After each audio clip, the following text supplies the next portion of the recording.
Hello and welcome to Special AF. My name is Lann. And I'm Lydia. And this is our final episode. Oh, sad face. We thought we should bring you a compilation of the people you never got to meet. But we did, didn't we? We got to meet them. We got to meet them. And that's the main thing. That's the main thing. We're all right. Yeah. Other things we didn't get to do. What didn't we get to do? We didn't get to use our wokeometer. Our wokeometer. We nearly used it on Dominic Williams, the poet. Almost. But we nearly used it a couple of times. We did. Anyway. We use it on Max quite a lot. But we've given up now. Yeah, because it just goes off the chart. What else didn't we do? We didn't summon anyone with the power of the megaphone. Go on. I think it's too loud. We Go on. can't. Do it over that way. Okay. Just press play. Welcome to Special AF. So first on our list is a lovely man called Simon Rice, He's twice as nice. as any other Rice. Simon is a member at CPF. Yes. Long-standing. He is coming to the end of his chairmanship of the trustees. And he's a dude. And what else did he do? Well, let's Simon talk for himself. Okay. Because again, with my gaming, I started quite young with my video games and everything, so I guess that was one of my earliest coping mechanisms. So if I get overstimulated, obviously I just find my Game Boy and then I just play like Mario or Tetris, and then that would be me done for. I'd be out of the way for like a good couple of hours unless I had to do my homework, do the chores or have food. So your folks were quite understanding. Oh, massively understanding. They were sort of on board with ND. Well, again, I think their knowledge about neurodiversity, learning disabilities wasn't massive. I mean, my younger sister, she does have medical conditions and everything. But in regards to neurodiversity, like the hidden disabilities, as it were, I think they did some research, but not a great deal. It was just based on the advice of what the psychologists said. But yeah, I was treated no different to my sisters, my cousins, and everyone else in the street. I was just treated normally, whatever that is. Yes. Yeah. And like I said, because my earliest coping mechanism was video games. If if it was a rainy day and I'd done all my chores and homework, then playing my Game Boy, that was it. I was re-regulated. I'm quite evangelical about the force for good that gaming can be, because before I was diagnosed, about 25 years ago, I worked on a video games program. And a lot of the time you get sort of parents going, it's terrible, my kid's doing this all the time. And I'm saying, as someone who I didn't know I was autistic at the time, but having a world that you have some control over and that you can completely lose yourself in is so valuable. That I think it's just quite. Sometimes you just need not the literal voices to be quiet, but you just need to be able to escape a little bit, don't you? Yeah, and I've obviously, with my role as activist researcher within Barod, I've actually looked at research around video games. Okay. There are some video games which are just complete nonsense sort of thing. But with games that you're familiar with, and especially if you're neurodivergent, the thing about video games is that most of them is that the reason we are regulated by these video games is because there's a sense of predictability. Yeah. It teaches you that because you failed at something, you can always you can start over again. And with the sandbox games like Minecraft and all that sort of stuff, it allows you to stretch your imagination a little bit, because most people I know are they have tunnel vision, very narrow-minded, are very OCD. Linear thinking. With some video games, it allows you to broaden your mind a little bit and see things from a different perspective. In a safe kind of environment. In a very safe environment. I've quite recently sort of started playing sort of more puzzle games, And I'm really enjoying that, you know, the ones that do sort of like test your way of thinking. That's quite good fun. Yeah, I've started. I mean, one of the oldest games I've played is Tetris. Yeah. But ever since I've updated my gaming systems, you know, Game Boy, Sega, N64, PlayStation, I've started getting more puzzle games because I like to test myself occasionally, and again, I'd like to. So I like seeing things and hearing other people's opinions about certain stuff, but that only reaches a certain limit. Yeah. Whereas I'm training myself with these games, as it were. Most people might find it pointless, but I like to see like a new perspective sort of thing. Yeah. Because there's like 100 different perspectives, but when I train myself with these video games, as it were, there's like another 2 or 3 different viewpoints that I'd never considered. Possibilities, options. I think it's really, really good. Next up is Caroline Davis from Age Cymru, and we had a nice talk about volunteering and how it's fantastic. It's good for the soul. It is. It's a good thing. Keep doing it, people. Keep your good mental health and try and keep your physical health. And physical health just means like going out for a walk, isn't it? Yeah. You know, you know, you don't have to walk on your own, because a lot of people are weary of walking on their own, aren't they? Yeah. And like some of our walking groups, they go to the pace of the slowest people. Right. You know, and there's some people who walk a mile, and there's some people who walk like 500 yards and then stop and have a break, and then the others go around the block and come back and pick them up to go the other way. Yeah. But it's, you know what I mean? You're getting out there and you're doing things. Yeah. I guess. Sorry. I was going to say, we do an exercise class, and it's really good fun, but you can do it sitting down. Brilliant. So, you know, I'm if all you're... about that. Yeah. If you're not, you know, if it's too much for you to join in standing up, you can sit down. But all of that helps you to age well, because it keeps your body moving. And she's going to kill me for telling you this, but my sister goes, and she went for the first 10 minutes, thought it's not for me. Right. And then she now loves it and goes every week. Oh, right. And she does it, and she said, and she tries to walk every day. And she said, it's sitting down, she said, but I go back. She said, oh, my muscles are aching. I feel like I've been to the gym. Yeah. Yeah, and, absolutely. You know, and it's true. And I know some people who've got Parkinson's, and this particular lady has really, really embraced the exercise, which is really helping her, and she's navigated her symptoms a lot better. I think it's just that part of it is that accepting, trying something new, isn't it, as well, and getting over that first hurdle of doing something. Like my dad is 90, sorry Dad, but he still refers other people are old people. You know, he'll say about, but he talks about the sort of, I can never say the word, camaraderie. Thank you. Of like he walks his dogs every morning, so he goes, and he said that there's, you know, lovely, you meet people and get relationships. They're the best. They're the best social secretaries, aren't they? Yeah. I moved to a strange town and I didn't know anybody, right. And I had 2 dogs, and then I lived there for 7 years. By the time I left, I think I knew it, and loads of people I met with the dog walking gang.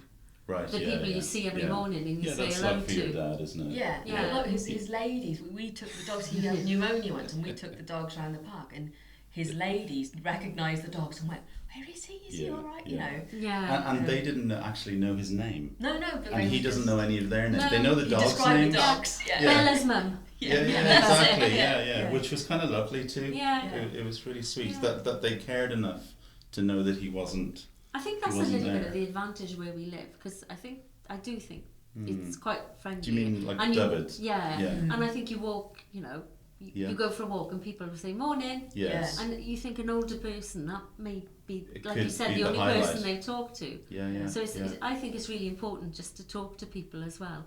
Oh yeah, I would totally. Take, you know, I sound old now, but take your eyes off your phone and say, morning, how are you? Yeah, and it makes you say, ti'n iawn in Welsh. I'm thinking of that guy who walked through our village and always says hello in Welsh. Yeah. The beauty fella. Oh yes, yeah. No, it's lovely. We're trying to. Well, Lydia's much better than I am, but I'm trying to dusky some Cymraeg. And I only want to dusky Cymraeg because I'm nosy and want to know what the ladies in the everybody's spa are saying. Yeah. But I get. I've been doing it for about 4,000 years, and I still would be just shouting names. We need to get out in the community.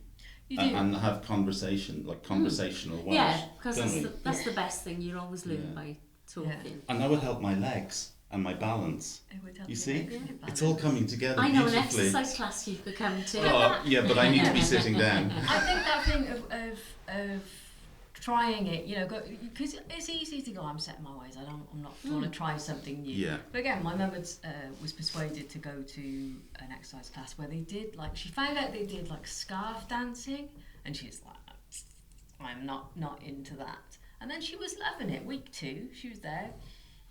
With the best of them. Yeah, and that's the thing, and it's not one size fits all, and you've got to look at, and it's like with us, we try to think of different things, and we do across the 3 counties a Green Escapes group, and they go to sort of places of interest, right? And there's a little bit of history, and it's brilliant.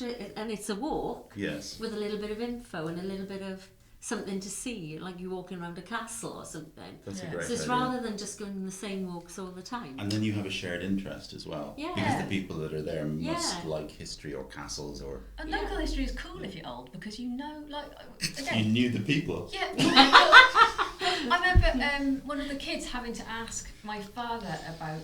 because he was 5 in the Second World War. He was going to got any memories of the war. And I never asked him that. I wasn't interested in what he did when he was little. It's your dad, wasn't it? And he was saying he was part of a massive family. There was 9 kids. And he got left behind when he once, during an air raid, they forgot him. And he said he wrote this beautiful... Literally, wrote this beautiful story about feeling little and feeling, but being there, and seeing awful things as well. But just hearing. He said it was really, really quiet, and then you hearing the planes come, and then it was sort of exciting and scary as well. Yeah. But for a kid to hear that sort of stuff. Also, I love when older people can connect with the 2 ends of the age spectrum. Yeah. I think there's huge kind of energy exchanges that can happen there. And there's lots of stories with old people that we mustn't lose. No. Yeah. So completely. One of our projects, there's 2 gentlemen, and they support veterans. Right. And they go and they interview them, and they collect in their stories, so that they're not forgotten. Yeah. And they've had some amazing stories. They've met some amazing people who've done amazing things. We've connected people who were on the D-Day beaches but had never met and lived near each other and things like that.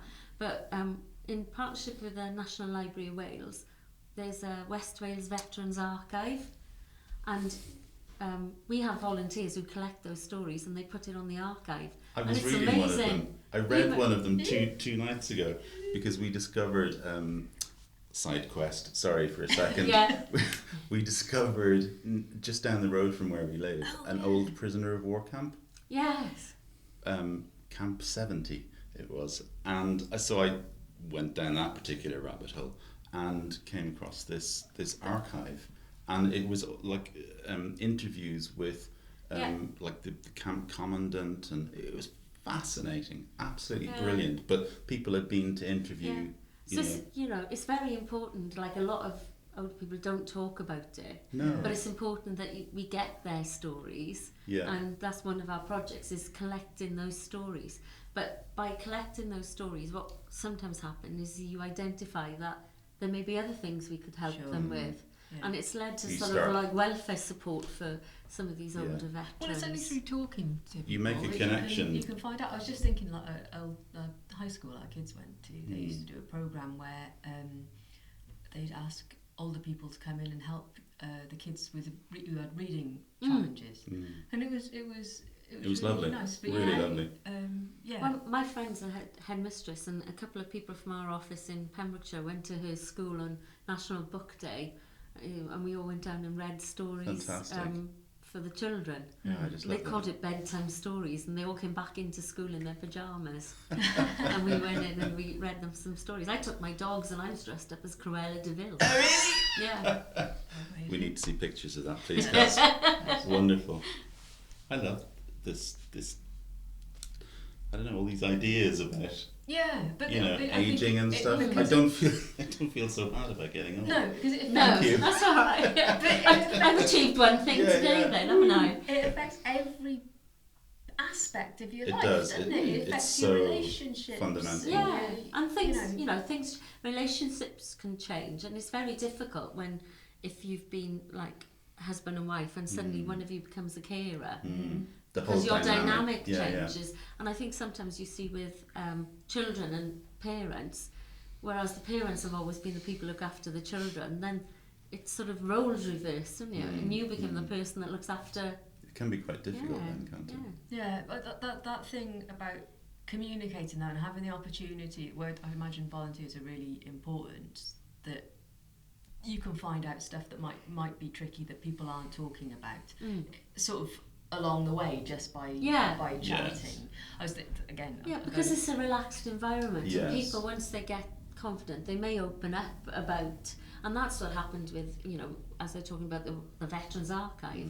By talking about their stories, you become friends with those people, and you may find other things that they may be struggling with that could be helped. Yes, and someone in like a uniform, or I don't mean like a military one, but like a care worker, elderly people don't often open up to.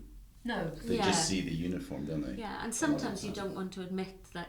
You are struggling. You need that. Yeah. But often I think just that, going back to sort of isolation, just human contact and being able to talk, that's a release in itself, isn't it? That literally getting stuff off your chest can make a big difference. I remember when I lived on my own for a while, and perhaps I'd go home on a weekend and I wouldn't talk to anybody that weekend if I wasn't going anywhere or anything. You go back to work on Monday and you'd be like, because you want to talk. Yeah, the info dump. No, absolutely. Yeah, sorry for all of those. I'm as guilty as the next info dumper. Yeah. As you've probably worked out by now. So if we had to, like someone really disgustingly young, like Max, who knows nothing because he's only a tiny baby, what would be your sort of like top tips for like consideration for as you get older? Because it'll happen, Max, it'll happen. Don't be young forever. Sometimes if people are older and you're behind them in a queue and they're, have a bit of patience and realise that, things slow down. But also, I think, actually realise that they can be really good fun, and you can most probably have some of the best times that you'll ever have, socialising with some older people. Yeah. That's very good advice. I think also younger people and older people can get on because there are fewer filters between them. Yeah. When you're like adulting, you got to be aware of all the. I think, to butt in, I think that it's like society in general is built around like ages 20 to 60. Because that's when you're working.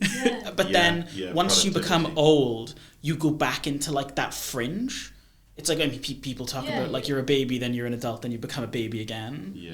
But I think it's more than that. It's like what you are socially. It's like you're a child and you're on a lower status, then you become an adult, then you're just a person, but then you get lowered back down to a status when you become old. Like there's a marginal. It's there's ageism against the young and the old, and I think and in so that. Much to give. Older people have got so much to give. They got so much experience, and they can help people so much. But I think it's lovely when younger people. I'm thinking of my dad and my son have quite a lot in common. They both hated school. Like my dad used to hang on to lampposts apparently, and his brothers and sisters would have to take it in turns to see who was going to drag him that day.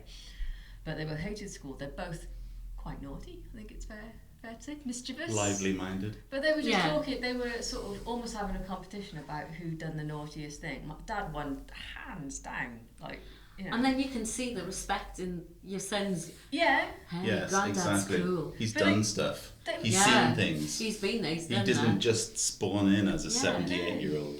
No. They used to and it's like I was always very interested. And my dad joined the army when he was 18, and he signed up to the army, and he's from little rural Llandyssil, never spoken English, and did his training, and then he got sent out to Egypt, and he lived in Egypt for a number of years. Culture shock? Yeah, little West Wales boy and everything. And he's got some hysterical stories up there. You know, He must do. You know. Yeah. Wow. So it's I think it sounds a bit twee, but it's true that it's an opportunity if you volunteer that you do get something back. You get don't so much back. Yeah. And people who volunteer could be lonely themselves. Sure. Because young people can be lonely. Yeah, it and could be a two-way thing. I think the volunteer gets as much out of it as the person they're supporting. And then we had Terry Davis from WAM. WAM, West Wales Action for Mental Health. Terry Davis is one of my guests I would most like to take home, not in a sinister way. No. But he's another person that we'd like to hang out with. Yeah, Terry I could have talked to happily all day, and he was very open about his own experiences. Yeah. He's fascinating guy. He is. He's absolutely Terry. Fascinating. It's all about people. Life is all about people, really, isn't it? And difference you can make while you're here, then, really, isn't it? So I mean, all of us leave a legacy in life, and it'd be nice to think that when we go, we've left a good legacy, not a bad legacy. No, that's the goal, right? That's the goal. Yeah, yes. That's right. So I mean, it's about people. It's about people.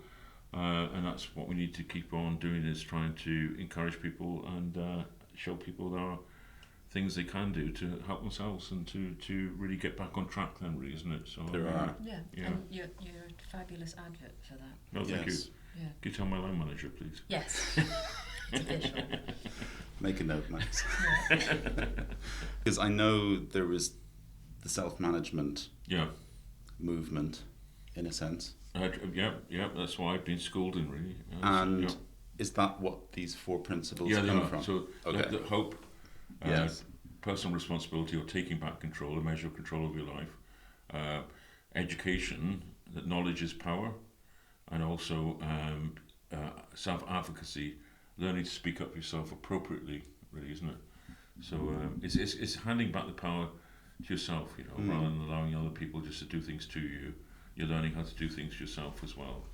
So, Okay. So, hope is a principle in that it's important to cling to, or it's important to remember? It's important to remember, because when you have these heavy diagnoses, you think, well, there is no tomorrow. The reality is there is a tomorrow, and you can cling on to the fact that there's expectation that life can go on, and you can be part of that as well, really, isn't it? So very important. Hope, education. Yeah, I mentioned education about what's going on with you at the time. I think people need to educate themselves as much as possible. If they're given a diagnosis or they're struggling with something, they need to learn as much as possible. And I'm being very blessed because I read books. Yes. What are some other ways, very briefly, Terry, that people can educate themselves about what's happening to them or inside them? Well, it's talk to people and talk to people who might share a similar condition or diagnosis or something, isn't it, really? I mean, and to appreciate they're not on their own. So that's why it's important peer support, isn't it, where we learn from each other. Absolutely. And we learn to support each other as well, appropriately. So that's so important. I don't think you can do things on your own. It's not good to isolate yourself, is it? No, especially at a time when it's difficult for you mentally. Yeah, that's right. Although I do recognise as well that it's sometimes the last thing that you want to do. That's right, but you have to be open to the possibility. I mean, you've got to work really hard, in terms of recovery. You've got to work really hard to recover and to try and stay well as well. And the very time you feel that you don't want to, maybe that's the time. That's the very time you need to, really. So I mean, I haven't said this so far, but your emotions can lie to you, so you've got to try and be mindful of that, really, and try and make the effort to keep on connecting with other people. And really, so I think we find our wellness, often not in isolation from others, but actually in community with others, then, really, isn't it? So I mean, that sense of being part of a bigger group and a sense of belonging, isn't it? So I mean, that's really important. That people need people. They do. Yeah. especially when it's tough. Yeah. And the fourth thing, remind me. Yeah, self-advocacy. Self-advocacy. So that's learning to speak up for yourself. You know, it's appropriately as well, and it's regaining your voice if you might have lost it before. How would you say you go about that in a very, very sort of basic way? How does one regain one's voice? Is it a habit that you form? Do you? I think regaining your voice, I think it's about self-confidence, you know, and realising that you are a person of value, you're a person of worth, and you've got something still to give to the world, that knowledge and so forth. So it's addressing that negativity, the inner negativity. The voice inside. Yeah, that's right. And so, I choose to re-engage. I choose to speak up because it's not good when others just speak up on your behalf or think they've got your best interest at heart. No one knows you and as your well experience. As you. Yeah, that's right. As well, So it's important for all of us in life to be able to regain our voices. I believe that, and to be able to advocate for ourselves, and then in doing so, you learn to advocate for others, and don't you? Born of your own lived experience. And so it goes on. Yeah, so it goes on. Thank you, Terry. Revolution, peaceful. Power to the people. Yes, Wolfie. Yeah. Fantastic, thank you. Okay. There we are. I wish I could say big up Tredegar on Gymraeg. Yeah. But yeah, me too. I'll learn it. I'm still. I'm learning how to speak to a dragon in Welsh at the moment. So to a dragon? In Welsh, drag. Because I'm doing Duolingo Welsh. Thank God. I thought I didn't know what was going on. Having a split with reality for a moment. Yeah, you are. Did I take my meds this morning? Or did Terry take his meds this morning? Tune in next week and find out. What a cliffhanger. Next up we have Sam Hall. Sam is a person with Down syndrome and a great ally, and she also, something that doesn't get mentioned in this is that Sam is also a gold medalist. She won gold medals at the Special Olympics, which she just dropped in, but here's some more straight from Sam. Yeah. You have fingers in many pies. You're very busy. You do lots of different stuff. What's your favourite thing to be doing? Making loads of videos for my YouTube and stuff, and TikTok, Instagram, bit of everything. But I like to be I think my dream job would be content creator. Okay. Right. That's my dream job to be. Okay. In the future, what would you like to happen? How would you like your life to look in... God, I hate that question. It's like a job interview. In 5 years' time, Sam, where do you see yourself? And why are you running this business? You don't have to answer. No, you don't have to answer that. Is there anything that you'd like to be doing that you're not already? Because you're already doing everything. More public speaking and more content creator as well. Putting loads of stuff on social media and stuff. That's what the thing I'm into for. Do you mean in your personal and your sort of campaigning work life? Yeah. You'd like to do more? Yeah. And public speaking, is that something that you have to train to do, or how does that? Have you looked into it? Yes. Can you do classes or something? What? Because I'm learning from the internet. I am. Okay. I can learn from the internet and learn from YouTube as well. Maybe like TikTok as well, or Instagram. I can learn from others to see what they do. Fantastic. Have you got anyone in particular that you like following, or who inspire you? There is one, because she's got Downs herself, so she's living somewhere in Europe, but she is amazing. She's got her own podcast. Yeah. Called Question 21. Question 21. Yeah. Okay. And she's on social media as well. Right. I'm thinking going down that road myself. And what sort of thing does she do? She talk to big celebrities. Okay, so I'm assuming you wouldn't ask people how they smelled. Is that the kind of thing you'd like to do? Interview celebrities? Yes, I think I would. Really? Yeah. Or I can interview people with a learning disability who are famous. I can interview them. Yeah. and other celebrities as well, because I know a few celebrities myself. Oh, I'm not surprised. I thought you might. Cause I met a couple of celebrities myself. I met Anton Rebeck from Straight Lake. Oh, right, okay. I met I think it was last year or this year. I went to see him in Swansea. We actually went to the back door. Right. When he was like coming out, I actually got a picture with him. Did you? Yeah. Awesome. Nice. And also I met Keith Duffy of Boyzone. Did you? Do you like Boyzone? Yeah. Who's your favourite at Boyzone? Go on, Lann. Who is it? Who's my favourite? Yes. I don't know. Your man there, like, what's his name? I don't know. This is why I married him. Boyzone, so there's Ronan. Ronan. You got Keith Duffy. Keith. Is Keith your favourite? Is he your favourite? That's the one I met. He's a bit. Wasn't he the bad boy? Wasn't he a bit of a bad boy, Mr. Duffy? I think he was. Kind of rough I around think the he edges. was at the time. Yeah. Who else? I don't know. I know Ronan, Keith, and the other one. Stephen was another one. Steve Gately. That's right. Who's the other fellow who looked a bit like Keith Duffy but wasn't Keith Duffy? Another guy from Dublin. Oh, Brian McFadden. If they, Boyzone, if you're watching, you know, I'm sure you're fantastic. I'm sure you're fantastic. It's just not my thing, guys. I'm sorry. Ronan no will be disrespect. crying into his cornflakes. Well, that's why I'm saying it, just in case. Why do we say Ronan? You do. I guess it's just me. So, when I talk to celebrities, I'm usually escorted off the premises. Quite rapidly. Lots of restraining orders. Was it nice? Were they nice? They were really lovely. Yeah. Did you smell them? No, I didn't. God. You see, it's not everybody. Yeah, no, it's not everybody. Would you... No. What? Nothing. No, go on. Go on. I'm just wondering, like, how you if you were in the vicinity of a celebrity and you did happen to catch if you did smell them, like, what would you do with that information? File it.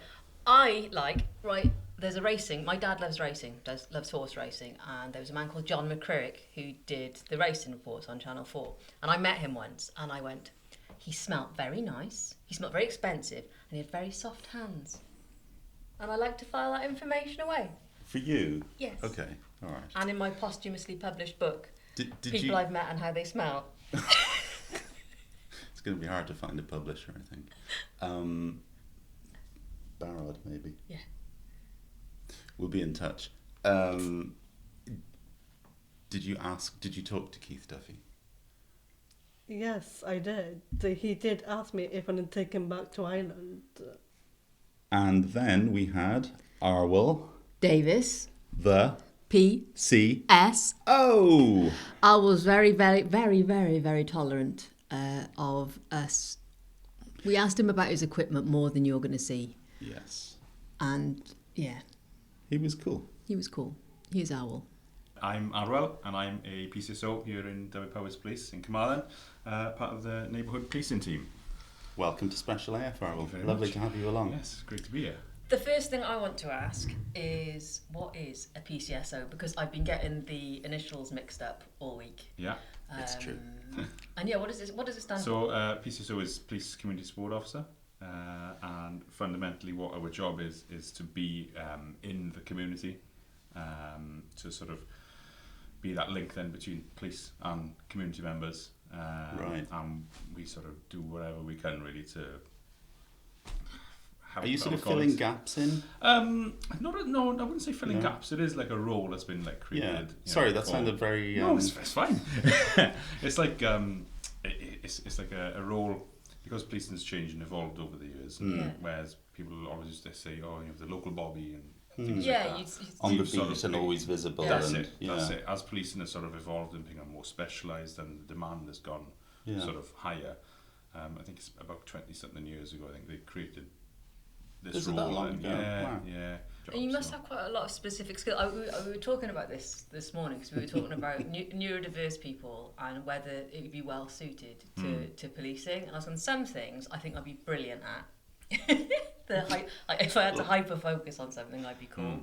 Some things I would be terrible at. There's lots of rules like that. Yeah. Be rubbish at wearing a uniform. You've got a lot of scratchy. gear. There's a lot of gear. No, it's quite comfortable. Do you cut the labels out? No, do you know what? They don't tend to stick in anyway. Oh, It's alright, these ones are. Yeah, Maybe pretty it's good. not Might be bad. alright then. Yeah. Running, I'd be really bad at chasing baddies. Horrible fitness, which I imagine you have to be fairly fit. Yeah, I mean, we have. Do they check your fitness? Not with us anymore. They did do it when I first joined, but policy and things have changed. Now Right. we don't used to do a bleep test. You know, to get to level like 5.4, I think, or something like Right. that. But they stopped that for us. Right. It's just police officers now have to hit. Oh, okay. That's the minimum sort of level for them. Right. Well, I guess you just you're going to be a certain level of fitness doing it anyway, aren't you? Because you're on your feet and walking around and you could just run. You could do the Terminator. Yeah, the T1000 in the first Terminator. If you just point your hands, you could just look like you were going really fast. It just makes you feel faster. Yeah, right. you can have that. Yeah. That's what I would do. Try that next time. Next time, run after someone. So I could Can probably, you let us know how it goes? I'd probably be alright with the uniform. I'd do my fast hands. Yeah. Yeah, okay. It's not as bad. They're probably not as scratchy as they used to be, the uniforms. No, I think they've like they were probably like starched wool back in the day. When I first started, we had these trousers that they weren't very comfortable. Yeah, but like then itchy they've sort of church changed now to more of the cargo type. I mean, I got waterproof something, just throwing it on the rain. Yeah. I don't want to sound like an obsessed weirdo about uniform, but Strap Yeah. Do you have to wear? No, is there certain gear you have to wear, or do you have you can like a wardrobe? Out of this stuff you've got to wear? Yeah. We get given sort of what's official uniform then kit, and it's up to you what you want to wear. So on a daily basis, really. I mean, like, this is nice and warm. Some people warmer, some people are cooler. So some people might just go with we got like a long sleeve, like micro fleece type thing, and then we got just like a t-shirt underneath and things like that. And then obviously you've got your stab vest and you've got your tack vest and everything. So you're carrying a fair amount of layers. Anyway, what's the difference between a stab vest and a tack vest? So the stab vest is literally... Is that just the plates? Yeah, just the plates, yeah. Is it Kevlar or something? Not sure. Something like that. Yeah. Something hard. Some kind of material, it weighs enough anyway. And then you've got your tack vest, which carries all is that your bits with and all the bobs. pockets? And Okay. Your radio, your body cam, and all your pockets for your bits and bobs. So it's... I'd like one of those. Yeah, I'd know. I just wouldn't take it off. We used to have the belts. And a lot of people liked the belts, but they were quite... cumbersome and a bit uncomfortable trying to get, especially if you're going in and out of a car. Yeah, I can imagine. It's a bit of a pain, but quite old school, that sort of thing. Yeah. And I think it's a lot easier to carry everything when it's like spread out on a bigger surface rather than on like. I'd be terrible because I wouldn't be able to see where my torch was. Why? If it was on a belt. I don't know why you wouldn't be able to see it. One of the things we were talking about, because we were talking about like being neurodiverse, or if you have any sort of cognitive differences, like learning disability, whatever. What sort of, do you have sort of training in how to pick that up? Because if you have to interact with someone that you suspect has that sort of difference, I was thinking sort of, how do you judge if someone needs an advocate? Like if someone needs... like an appropriate adult or something like that. So it's about 15 questions. Yeah, no. Or just different kind of a different approach. Yeah, that's exactly. I mean, we have the training. Obviously, when you first start, you put through 12, 13 weeks worth of training, and then there's obviously courses sort of throughout the like continuous sort of development stuff, refreshers, and if there's a new process or anything like that, you have a course where. You just keep yourself updated, really. But it comes from experience, I think, as well, because obviously. I think certainly in the last couple of years, I think things like autism, ADHD, things like that, it's become more sort of talked about. Yeah, exactly, and it's more out there, and people are more aware of it these days. And I think you can certainly, I feel anyway, and I think a lot of us in the office in the station then can sort of pick up when you're interacting with someone that you might not have spoken to before. You get like a feeling or a vibe then that this person. They're doing things slightly different. And I think a lot of it does come down to sort of experience, and it's just, as you say, it's a different approach. It's just, I don't know, maybe being a bit more, explaining things a bit more slowly, or putting things in sort of more simple terms, things like that. I mean, there's there are one or two in that work with us that have got like things like ADHD and autism and things like that. So it's. Do you guys find that useful? Yes, it certainly does. It certainly does help with understanding more. Yeah, that's. You're coming up against it regularly. Yeah, and everyone works differently anyway. And I presume you can ask questions and they're quite open. Yeah, we're all quite open. Who trains here does all about me group on Tuesdays, and she was doing a lot on online safety. Yeah. And it's quite, scams. Yeah, Scams are big. Oh wow. Outrageous, but that thing of deliberately targeting. Oh, it's grotesque. It is. Yeah. It is. That's the problem. They just don't care because No. half the time they're either not in this country and it's like But you'd have to be pretty awful, like wherever you're from, to. Oh, absolutely. Yeah. To do that kind of thing, it's just the type wouldn't of you? person you are, isn't it? Yeah. To sort of go off and target I think the proper name that the police use is baddies. Sorry. Yeah. The baddies. Sorry, you probably didn't follow me. So baddies, right? Bad guys. I understand a lot more. Yeah. About what you guys do after today. And that was literally one of my questions. Can you arrest people? So thanks for that. Yeah. Get in there. I'm what happy are you now. planning? No. I've just been curious. You're on a list now. Oh, not again. My grandpa was a policeman. I thought you were going to say your grandpa was on the list. Not that kind of Grampy. list Yeah, my Grampy Watchon was a policeman. That's I right, think yeah. he I've was seen the probably portrait. one of the only men whose head actually fit the helmet. A huge head. Yeah. Random fact to end on. Next up is Jenny Fox. Jenny is the Wellbeing and Events Officer for Carmarthen Council, which is quite a big job, isn't it? It's huge. It's huge. Yeah. She does so much all the time. Yes. Boundless Energy. Boundless Energy, and she's also known as Jenny Sparkles. By her own admission. We didn't deeply research and find that out on the quiet. Here's Jenny. Yes. Jenny, where do people go if they want to find out what's happening or what's coming up? Where can they find that out? Well, there's fewer and fewer notice boards in Carmarthen town, which creates an issue in itself. So physically it's more difficult, but I would say, certainly try the library, maybe the market's got big boards with information. If you want to go online, there's lots of different groups out there, but Carmarthenshire Events is one of the biggest ones, so that's the one I admin. So is that a site in its own? It's a group in its own right. So anybody can post on there. Is that a Facebook thing? Facebook. Sorry to interrupt you. No, it's fine. So it's a Facebook thing. You can go on there and you can find out what's going on in the local area. Okay. And people who are approved then can just sign up and set themselves up and let people know. Are you kind of open to suggestions from people as well? Yeah, sure. Very few people suggest, but if they were to, I'd think, wow, this is great. Because I'm often thinking, okay, am I doing the right thing? Is everything okay? But it's there must be a lot of sorry, go on. No, I was saying about how do you get feedback? Obviously, like at an event, you'll know sort of how it's going. Yeah. But how do you sort of judge how something has gone? How would you judge whether something was successful for you? Yeah, I just generally ask people on the day. Yeah. I'm quite good at just being inquisitive. Yeah. This year Santa was probably in situ too early.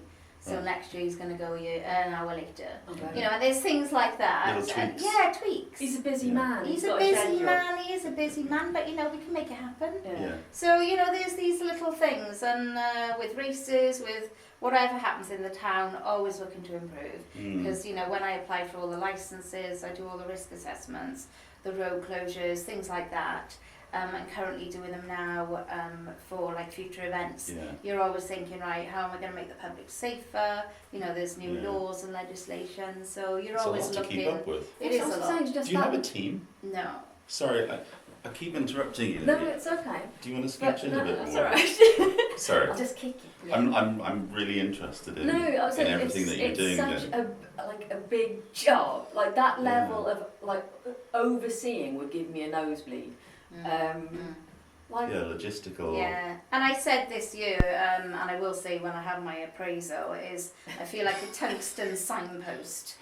And you've got to get harder and more resilient along the way, otherwise you're doing everything and blowing people's nose for them and all sorts. So actually you need to know when to go, that's this or that's that. Right. So like lots of delegation. Yeah, lots of delegation. Are you good at that? I try my best. There must be a level of sort of encouraging groups to sort of give them a motherly push. Yeah. And like this modelling group again, I see like a sharp intervention, and then I see, and off you go. Yeah. Right. That's how I see it. And hopefully then if they need something, just come back and ask. Yeah. There's a lovely group in Johnstown called Hub Towie Hub, and it's with mental health and mainly men again, but doing things and making things out of wood. They've got their own base there and things like that. And Jason initially, lots of questions and lots of asking and lots of helping, and I do sit on the committee there, but actually they're fine now. They just get on with it. Yeah. So, it's just getting that confidence in people, and then it's okay. You're a sort of change catalyst, aren't you? Change catalyst. Something like that. Yeah, no, it's cool. No, really though, but it seems like you sort of inject whatever they possibly might need, or signpost for various... Yeah, it's called Sparkles. I call it Jenny Sparkles. So whatever I can do, and then... Right, let's carry on. So most people know me as Sparkles. Well, tell me to carry a jar of glitter around with you when you finished. That's your signature. Yeah. I have got little jars of glitter actually. Yeah, do you? Yeah, people bought them for me. Quick, run out and get some glitter. That's fantastic. Well, yeah. I kind of love that. Or very worrying. One or the other. So you. If it works. You. Well, I don't know. You must be a human dynamo. What keeps you up at night? And what do you do to sort of switch off, calm down? Yeah, things that keep me up at night, probably if I think there might be a problem with an event the following day or something like that, something that makes me think, our safety needs to be improved and that sort of thing. I do kind of at 3 a.m. think, oh my goodness. Yeah. But I think we all do to a point at various stages in our lives. So that's the thing there. And what was the second part of the question, sorry? And how do you switch off? Because have you ever get time to switch off? Yeah, I just think that even if I'm out on the work stew or whatever it is, people know your counsel and they'll come up to you wherever you are. So you kind of got to take that on the chin a bit. And almost people just think you're their friend, which you are. Yes. But everywhere that becomes a little bit like overwhelming, and my partner's like, "Oh, here we go again." Yeah. But actually, you just got to take it. You just got to accept that people will ask you questions at the weirdest time, day, night, weekend. It doesn't matter. So I just kind of just take it in my stride. Right. If I'm honest. And if you can do something about it. Yeah, if it needs to be dealt with, I'd signpost. Yes. But also, I would, if somebody's there on a message at whatever time, if I think it needs that answer, then it'll get that answer. Yeah. I think that's important. So you're constantly sort of triaging all these things coming at you. Yeah, but it's nice. Yeah, I guess you wouldn't have stayed in the role. No. That's a good sign. What if I have to leave? Oh my goodness, yeah. Will Carmarthen live? Then we have James Tyler. I believe it's true to say that we see my favourite diagram in the history of diagrams in this clip with James, which I'd seen long before I met James and I had many questions about. And here they are answered. So we've been talking about your very impressive, frankly, James, achievements. Can we go back? You were saying about the epilepsy, that it's sort of chilled out over the last few years. Yeah. Is there a reason, apart from you becoming more aware of like what's likely to trigger it, is anything else changed? Well, what happened was that happened for years, and eventually I remember at the Bristol Children's Hospital, my doctor eventually was talking about this fancy gadget called a vagal nerve stimulator. It sounds like something off Star Trek. I like it already. Yeah. And they said it was going to cost quite a bit of money, but they said it probably would. They wanted to see if it would stop my epilepsy. Right. So was it quite new technology at the time? Yeah, it was new technology. Right.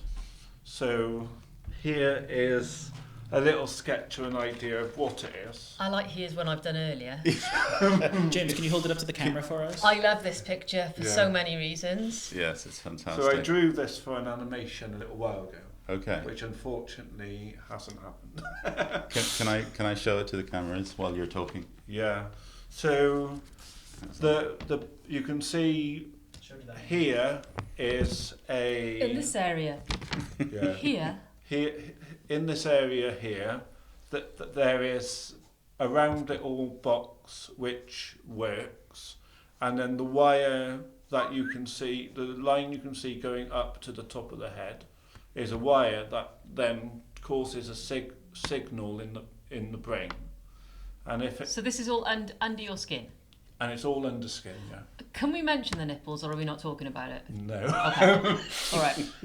Believe that. As someone who does art, I always do those kind of things because it tells me. I love this picture.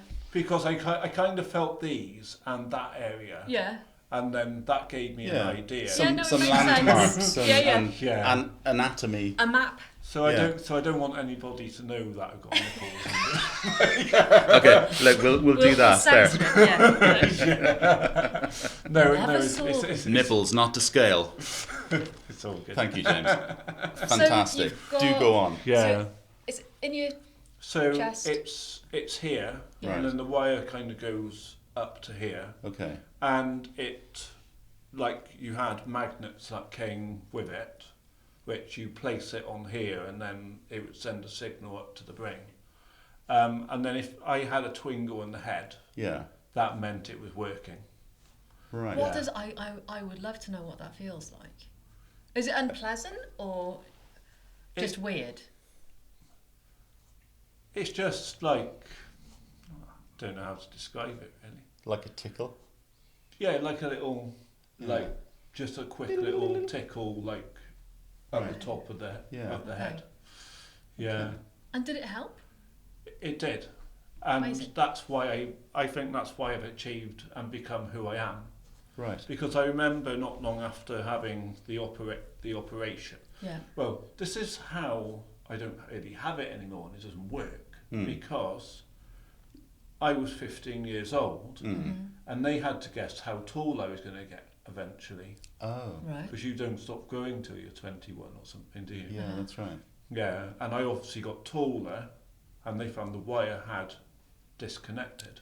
Oh, so they didn't put in enough. So they didn't guess it properly, how much they... Yeah, so I got taller than and it just what they anticipated. Ping! Yeah. And so it wasn't connected, the box wasn't connected to... Do you know like how long it wasn't sort of functioning for? I don't know, it must have been just a few months. Yeah. Okay. Because the nurses asked me to go to a place called French Hospital, which I'm told doesn't actually exist anymore. But they got that little machine out I've been telling you about that the nurses will use to check for themselves that it's working. Okay. And then they were like, "Oh, there's nothing happening. We'll probably have to try and get you in for an X-ray today, just so we can have a look at what's going on." Yeah. Then they couldn't tell what was going on, so then I had to come in and have an operation where they just opened me. Right. To have a look. Undid the screws. No. And then they found that the wire had come out. Oh, right. And then they they found what the problem was. Did they repair it? No, they felt they didn't have to because I had already changed in the last 3 years. Is it something that puberty might have had an effect on? Does that happen? Can sort of your stages of life affect epilepsy? I think the tablets I went on not long after are still the tablets I'm on today. Right. So I think the tablets also played a part in it. Okay. So I think they found the medication was working. Got you. So there was no major reason to renew it or anything and just see how it went. Okay. But not long after the operation in 2005, it did feel like weird when I thought about, hang on, I can I can remember like what happened last year and stuff now. Oh, was your memory affected by the epilepsy? Yeah. Wow. I couldn't remember anything as a child. Sorry, Really? and I've been except for like I've been some asking little- you like how things were when you were a kid, and you didn't have a memory of most of it, I guess. No. I'm sorry. Wow. Oh, no, that's all good. But that must be, Yeah. that's bonkers. It is. So I have little flashbacks of Yeah. a child, Got but I you. couldn't tell you what year they were and stuff. That's really but interesting. from 2000, I could tell you from 2005 up to today Right, so what I've done each year. Did that make Okay. that must have made a huge Wow. difference to you?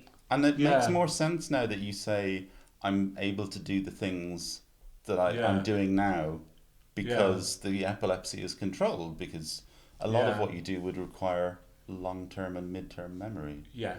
Which you didn't have. Wow. I'm kind of Yeah. flabbergasted. Yeah. I just have to sit down and process that. And strobe lights have never been my trigger. Right. Okay. But when you like try and ask to volunteer in a theatre or something, or you go to cinemas and stuff, people will always say to you, because you've got epilepsy, does that mean you're going to have a fit? And then I'm like, no, You have to do a bit of education. I'm not one of those people I was going to ask you about this because there's different types of seizures, aren't there? There's like some people have sort of more absences. Yeah. Some people have like really physical fits. Yeah. But yeah, I guess that's part of what you in your health champion role. Is that something you find that you need to educate people about? Well, that is. I can see a story brewing in your head there. We are going to do something about epilepsy in the future. As health check champions, we work on different topics. Sure. And we teach people different topics. And the nurses have said one day we will. We haven't had permission from. They said we haven't got the right epilepsy specialists at the moment. Yeah. To get them to do stuff that we can present. Another member at Carmarthenshire People First that joined us on the podcast is Martin Thomas. Martin's a very lovely man. I think he's one of the first people that both of us met at CPF. And again, like so many of these, I wish we could show you the whole of our chat with Martin, but here's a little bit about friendship. My childhood was a very happy one, but it was lonely. I didn't have any friends. The only friends were my friends of my parents. Yeah. I never had any of my own. Right. It wasn't until Ruth count again? It wasn't until Ruth came along that she introduced me to the gang. Right. And that's Paul Souls, Chris Jones, Sean... I can't pronounce it, I've forgotten his surname, and a couple of other people. Yeah. And Paul, if you're watching this, thank you so much for being a wonderful friend. I'm really pleased to have you as my very dear friend. And these are all members I met of CPF. Yeah. Right. Okay. If it wasn't for CPF, I wouldn't have had the friends I've got now. That's wonderful. That's cool. You know, I mean, did you feel lonely when you were younger? Lonely, but then I wanted to be lonely. Yeah. Right. Okay. I like being in my own way. And Yeah. Now, my sister, 4 years younger than me, her name's Helen. Hello, Helen. She, in case she's watching, I'm sure she is. Still is to this day a very supportive sister. That's lovely. And she used to play with toy cars with me. Right. Because she's that kind of sister. And she could hear me making the car sounds from my bedroom. Yeah. And she thought, why don't I make them talk?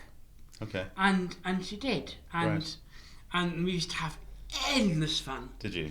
And then, I don't know why, but I was going to start college, and my father said to me that he was going to get rid of my toy cars. Ooh. Because to him, I was going into college. I was becoming an adult. Sure. And why should I... He saw them as like an anchor. Yes, to your childhood, to your childishness, yeah. maybe. So imagine that I'm a ship, and the the childhood toys were like an anchor, holding you back. and he felt that I couldn't progress with them. So he sold them all at car boot sale. Oh man! And I it was like somebody had got rid of. Imagine you walking into a room and this lovely rug down here, someone's pulled from under your feet and down you go. Wow! So that's when I started collecting models. And my father, I gotta tell you this, my father, he was, I got rid of all those childhood toys and he's collecting them back again. You know? Good on Good for you. It's Yeah. really I love weird. that. Like some of my saddest memories of things being taken away before I was ready for it to. Yeah. My mum made me this amazing, like people-sized doll, Yeah. Big Sarah. And I love Big Sarah. And one day I came home from school. Again, I was probably, older than most kids who had a giant doll. And she'd given Big Sarah away. And just that. Probably thinking she was doing you a favour. Yeah. Like your dad thinking Yeah. that, You don't need put that. away those I childish get it. things. And see where he was coming from, because college. So when you had your diagnosis, Yes. did you feel, was it like a moment? Did things make sense to you a little bit Yes, more? a lot of things did. I replayed a lot of my childhood things, like on the, when you watch back CCTV or Yes. a favourite film of yours, or you looked at a certain thing, a lot of things I understood. Right. Like, for example, in Lady and the Tramp, it was the cart on the side with the dog underneath. That would be the thing I would focus on, Right. and not the happy ending. Okay. You know what I mean? That, Yeah. that sort of thing. Okay. And I would focus on that sort of, and I would focus on specifics, scenes. And that started making sense to you then Everything made sense, yeah. because of the diagnosis. Yeah. So another thing I used to do was I never understood people's what people were doing, because Okay. it was something a bit strange. So I'd get my sister to pose in photographs, and then I'd show my photographs to my mother. This is what I saw. Can you? Oh, Yeah. so you would ask your sister Recreating. to recreate? Yeah, she'd recreate it for me. I And that's see. how wonderful my sister was. Wow. And to this day, That's cool. Helen, if you're watching this, thank you for being a wonderful, supportive sister. Big up Helen. Let's Yeah. go. She's 4 years younger than me, but she's fabulous. That sounds Lovely. My amazing. husband, Wow, Jeff, what a champion sister Oh, to have. she is a... Dominic Williams is a poet who he runs an awful lot of stuff, doesn't he? He's involved in a lot of sort of spoken word and open mic events, and another lovely human being that it was a delight to meet. Yeah. He also runs locally the Kerthi and Kuru in Kuru, which is a sort of open mic poetry, spoken word event. Yeah. And here he is. I'm a poet, primarily. That's what I call myself. I'm also a performer and a cultural organiser. Okay. Organising events. How does one, how did you become a poet? That's such a, when you were a kid, what did you want to be growing up? Various things. Uh-huh. A doctor. I like the idea of working on an oil rig for quite a long time. I did too, actually. That was kind of... Yeah. We were talking about it the other day. Macho thing. Yeah. But no, I guess we all write a little bit. I think we all do some creative writing when we're kids. Yeah. And so I guess I would have thought that I was writing poetry when I was in my early teens. Right. Were you? It all gets yeah. I just wanted to make that distinction. Poems. Right. No, I wasn't going to ask you, but when you said I thought I was writing poetry, my question in my head was, were you not? Like, is there a difference? No, yes, I was writing poetry, but I don't think I would have said that I was a poet or I was going to be a poet, because that's not what's expected of kids in school, especially the bright kids. You will be a doctor, or you will be a lawyer, or you will be a professional. That's what you. That's what you be. That's where you go. Yeah. So that's very, and I do a lot of workshops now, and workshops in the community, talk to people, and people say, well, what is creative writing? I've come along to this creative writing workshop, but what is creative writing? And you realise that most people who are coming to this fresh, you know, as adults or as older adults, haven't written creatively, not since school, since primary school or junior school. Right. Because once you go to secondary school, you do English literature. You don't write stories anymore. You don't write poems anymore. You're trying to read other remember people's stuff. stories. You read other people's poems. So it's way back in our long distant memories. Yeah. So it was a long time before I kind of revisited that in my own life. Yeah. What was there a sort of trigger for you going back to it, or it was? Yeah, I mean, there was a trigger, but even after that trigger, it was a fairly gradual process. My first serious episode of poor mental health was when I was about 30, early 30s, and that was kind of reactive to a relationship breakdown. Right. And so I had a period of talking to the trees, which is, you know, a good Welsh remedy for dealing with poor mental health. But that changed my life. I was working at that time as a quality manager for an engineering company. Okay. And I decided I was going to go back to higher education. And not to... I mean, the last time I'd been in university, I'd been studying maths, stats and computing. But I was going to go back to the humanities. And I found a degree here in Carmarthen at Trinity College, as it was then, in Welsh Studies, which was all yn Saesneg, dim siarad Cymraeg, but it was very multidisciplinary. It was considering Welsh culture through literature, history, art, and that started my return back. Really, I got a job here in what was then Ottakers. Do you remember Waterstones when it was Ottakers? Yeah. I got a job in Ottakers. I got a job with the Welsh Books Council as the officer for promotion of Welsh literature and English. And from there, I started working for a publisher. So I was slowly getting closer and closer back to literature, if you like. And then in 2010, I was running an arts project between South West Wales and South East Ireland. And it was during that time when I was working very closely with writers, artists, that I started, you know, investing back in my own work, you know. And so there you go. Diolch yn fawr, everyone. It's been a blast. We've had quite a lot of fun. We've had an awful lot of fun. We've learned a lot. We've talked to lots of people. We're very sad to say goodbye. We are, yes. Very, very sad. Let's leave you with one of our favourite bits that was unseen, which is poet Dominic Williams reading one of his poems. Thanks, everyone. Stay special AF.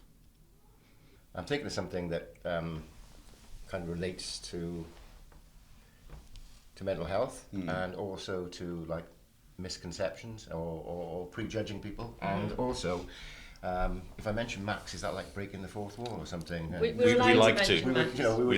We were talking about train journeys and a particularly beautiful one from Swansea to Carmarthen. So this is one that the Swedish translation of my collection. My collection in English was And Why We're All Going, which is a line from this poem actually. But the Swedish translation of my collection is called The Madman on the Train. Right. Because this is one of those poems that people, oh God, could you do that one again? Right. You know, so it's one of those ones that does come. Okay. So it's a character that you may recognise. I don't know, it's not necessarily an autobiographical poem. But I am the madman on the train. The one who drinks special brew from the can and wants to share his last drop with you and wants to hold your hand. Told you how his wife saved his life and the history of his land, urging you to press your mobile phone against the carriage window at crucial moments to document its magnificence. I am the madman on the train who asked when you had lived and why we were going and why we were all going. I am the madman on the train who told you that beauty will save the world, and it will start with loving someone. I am the madman on the train who for 15 minutes was your strangest friend and allowed your view to wash away the shadows of the demons who, fed by fear, oppressed him all the office long. Yes, I am the madman on the train. And if you see me in the supermarket singing to myself, then hug me and you will be freed.